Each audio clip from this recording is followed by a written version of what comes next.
Morning, Pastor Steve here. Turn to Hebrews chapter 1, verses 6 through 8. But when he again brings the firstborn into the world, he said, let all the angels of God worship him. And of the angels, he said, who makes his angel spirits and his ministers a flame of fire. But to the Son, he says, your throne, O God, is forever and ever. A scepter of righteousness is the scepter of your kingdom. Those who deny the deity of this man Jesus are forced to rewrite the scriptures, many of the attestations of his divine nature.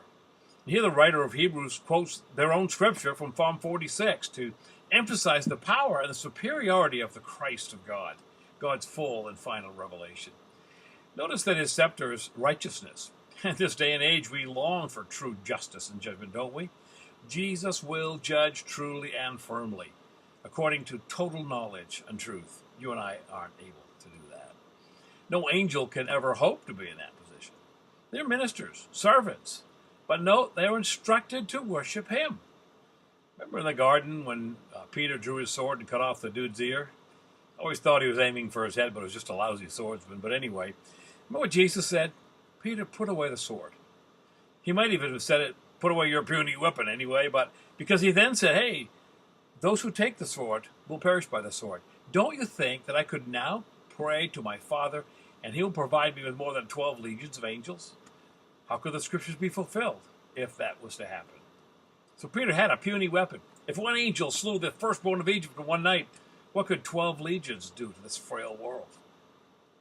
Until the middle of the first century, by the way, 10 cohorts made up a Roman legion. A cohort is 5,000 men. You're talking 60,000 angels. And they could have wreaked devastation, couldn't they? But Jesus said, chill out, dude. But his main point isn't Peter's puny attempt to save him, but rather his valiant attempt to save us.